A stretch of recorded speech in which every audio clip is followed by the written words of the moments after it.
Is that a bit loud?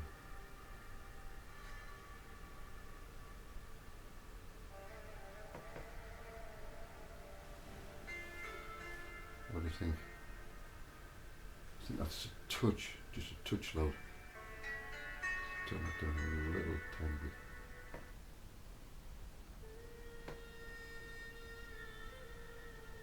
Okay.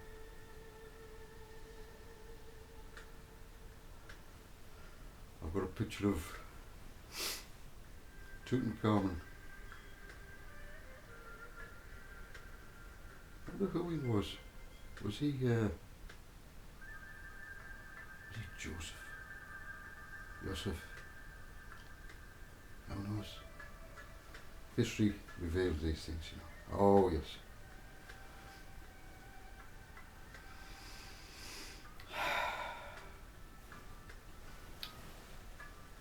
Two shakes of a lamb's tail. What do I mean by that? Stop it.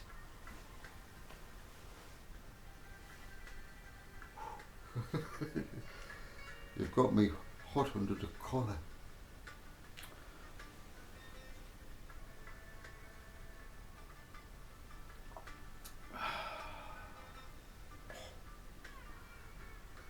You alright? I can't go live like you. I wouldn't want to anyway.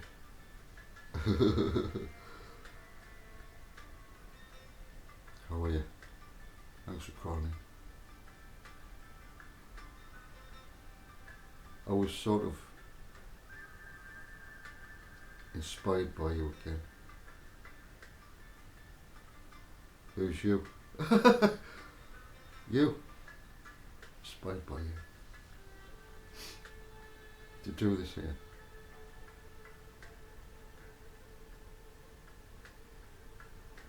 Do you like the music? Somebody looks slightly Egyptian. That's why I've got this on. You know, there's an ancient story about Joseph. Aye. You know, the guy with a coat of many colours. Huh? Did you know he had a terrible do trying to connect to his future wife? The story of Joseph, or Yosef,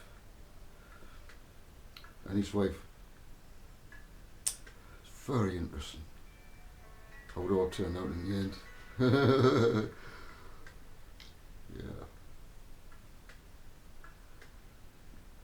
So many wonderful lessons to be learned from past experiences.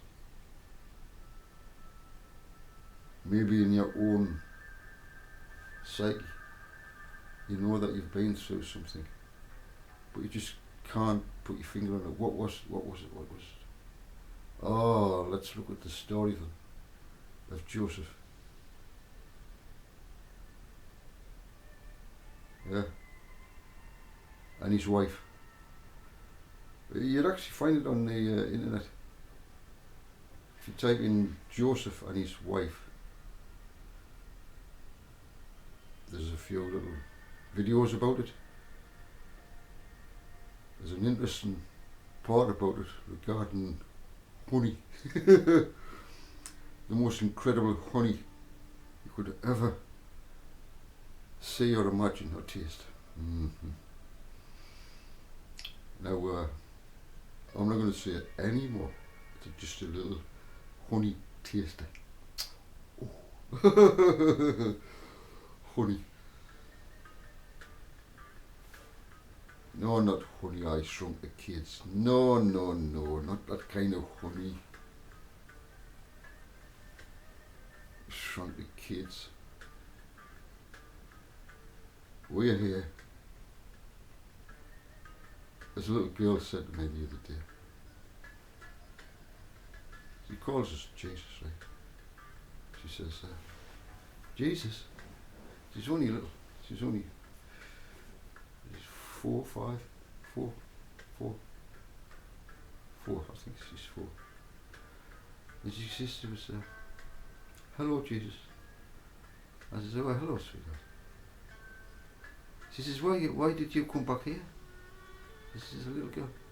She says, why did, she's looking at me like this.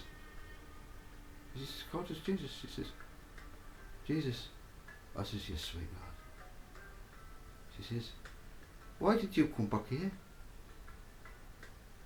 Oh, I says, do you know why I came back here, sweetheart? Because she had a sister, she was in the house as well. But I was outside in the foyer area and having a cup of coffee with my friend.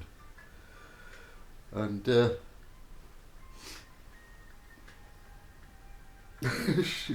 both, well, I had some really good fun with them both. And one of the older sister, well, I'll say this first. Anyway, I says, well, I've come back to help you, little beautiful angels. And she smiled at me. She smiled at us with just like an angelic smile, you know, from a baby. She's only 4, and she's the most beautiful little angel. We're here to protect them as much as we possibly can. And our sister, she came and she says, hello Jesus. I says, hello sweetheart. I says, do you know something? I says, she's got hair, blonde hair. She's about 8, is she? 9. And our birthday is in July. Our birthday is July the 7th. Our birthday is July the 7th. And I said, do you know what? I says, you look like Jesus. I says, you know, with your long wavy blonde hair, you look like Jesus. And she smiled at us. I says, there's only one thing missing, you know, sweetheart. And the little one's there as well. I says, the only thing what's missing is a beard. I started going, It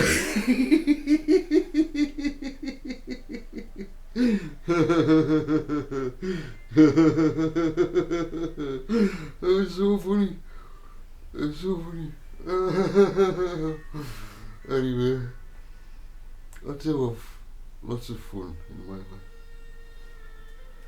I hope you're having fun as well.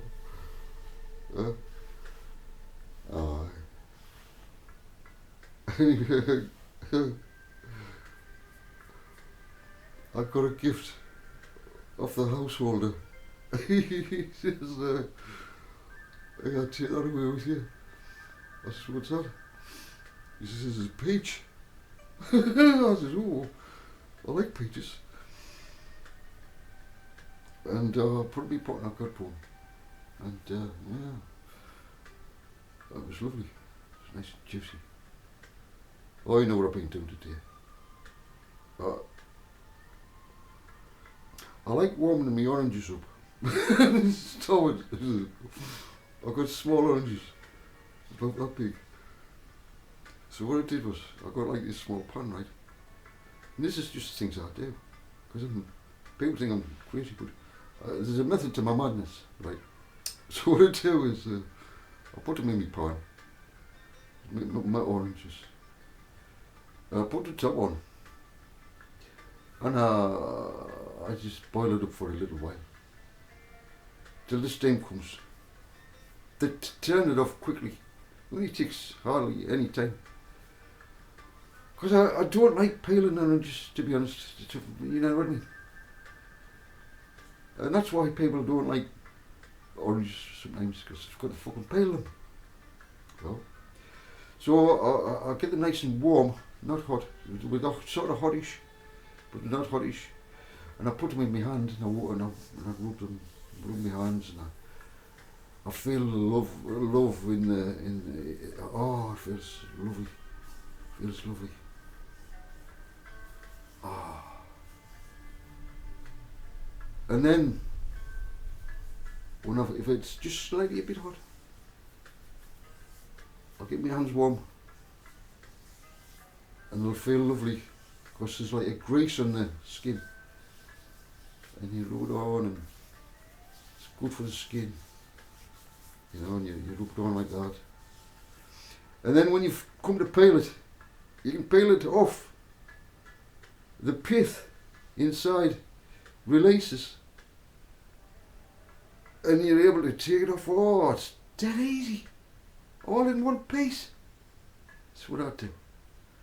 And then the segments, oh, and because it's warm, because it's heated up slightly, it changes the taste of the vitamin C, makes it more enhanced. So if fruit's perhaps not that good, by doing this, it does something to this vitamin C, and when you bite into them, it's nice and lukewarm. Oh, that's the way I eat oranges. And I save the orange peel. That's in the boiling water. It's just a tiny little bit of boiling water, that's all. And I use the orange water, for other things, you see. Nothing gets wasted. And when the orange peel's being boiled up and all the goodness is out of it, I use compost thing, and I use that, and and then I put it on my flowers outside in the summer. Aye. I've got some beautiful peony roses. I've got like loads of peony roses. So this summer, around this area where I'm here, there'll be a display of beautiful purple, the big peony roses, you know, the purpley ones. And I've got a herb, which is like a white, small white and red. Oh, it's beautiful, and it flowers, tiny little flowers, but tons of them. It's a herb. I've got the remnants of it. I use it, it's beautiful. And I've got my conker tree. It's now 4-year-old, I think, 3-year-old. It's grown quite well. And I've got all the other stuff as well, and it's but like everything else, you know, it's where I live it's just a temporary thing, this. But while I'm here, I'll make it as nice as I possibly can. That's the way it is. The greatest things I would love to do is just a little tiny. This is my headquarters. This is where it all happens. This is where I send out my father's messages from a little place, unknown, insignificant this place is. But of course I've got all this art around me, which is prophecy unfolding. I've painted all the things that's going to happen because I saw it. So I put here, this is happening now. All this here, these are the things, and then it goes from barren